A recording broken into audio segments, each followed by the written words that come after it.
Okay, everybody, sit down and shut up.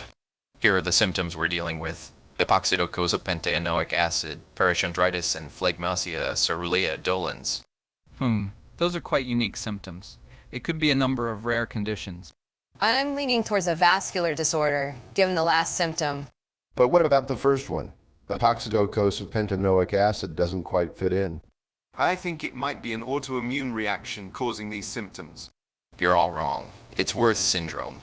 Wirth syndrome? I've never even heard of that before. Exactly, it's a rare condition, but I'm confident that's what it is. What's the treatment plan, Hawks? We'll have to perform a pericardiectomy. Pericardiectomy. That's a risky procedure, Hawks. I know it's risky, but it's our only shot at saving this patient's life. We have to take the chance.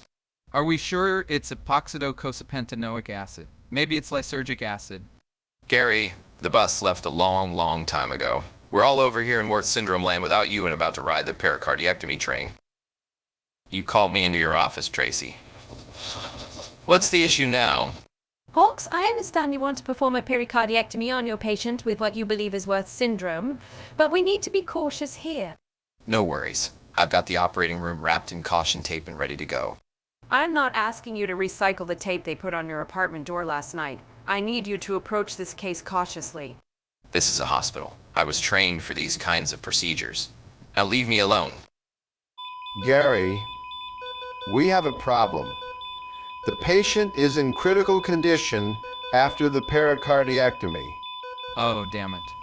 I had a feeling something wasn't right. Dr. Hawks was adamant that this was the right course of treatment for Wirth syndrome. Clearly it wasn't. We need to figure out what the correct treatment should be, and fast. Maybe it wasn't Wirth syndrome. Maybe the patient's not worthy of a syndrome. Oh, shut up. You incompetent fools. Nearly killing our patient with your misdiagnosis of Wirth syndrome and performing an unnecessary pericardiectomy. Dr. Hawks, what do you believe the correct diagnosis is? Don't you dare ask me that. You oxygen bandit. Figure it out yourselves. But Dr. Hawks, we need your expertise to...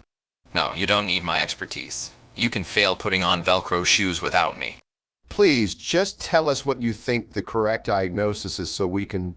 Shut your mouth, Randall. I've had enough of your incompetence. I'm going to find a team of real diagnosticians who actually know what they're doing.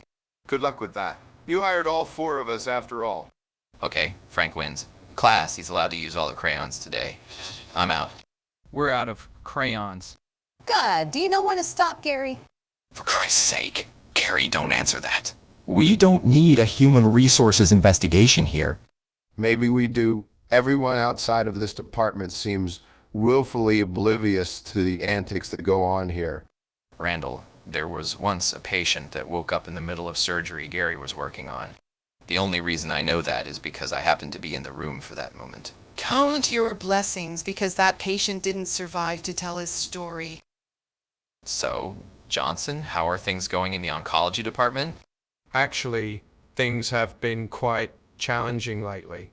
Some of my patients are showing signs of improvement, but others seem to be struggling more than ever. That sounds tough. I can't imagine the emotional toll it takes on you. It is, but it's also rewarding when I see positive outcomes. Do you celebrate with a carton of their favorite cigarettes? Shut up, Hawks. Is it impossible to go one day without you being more negative than the outlook for a lot of my patients? Oh my God, I'm becoming, it's a rare autoimmune disorder you missed. I've lost my appetite. Fuck you, Hawks. I have solved it. Wirth syndrome was wrong. It's familial hemiplegic migraine. Hawks, what are you doing in here without proper gear? You can't just storm in like that.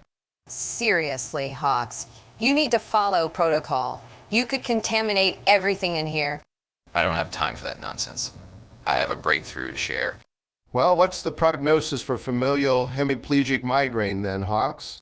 The prognosis is serious, but there are treatments available. It's a rare condition with specific symptoms. How did you come to this conclusion? You can't just change a diagnosis like that. Well, I had a lunch meeting with Dr. Johnson and we went over the data. It all adds up. Bullshit, you went over the data. He left the cafeteria pretty pissed. He realized some patients have it worse than this. What a smug asshole. You aren't making any sense, Hawks. It's clear you struck a nerve with him today.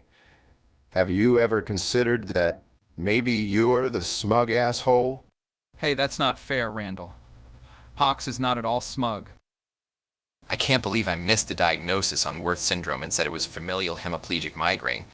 Wasn't it the other way around? Probably. Probably. Do I need to use probably in a sentence for you? You probably misheard me when I probably said it was probably Wirth syndrome or probably familial hemiplegic migraine. You're probably giving me a migraine. That's what your ex said. Minus the probably.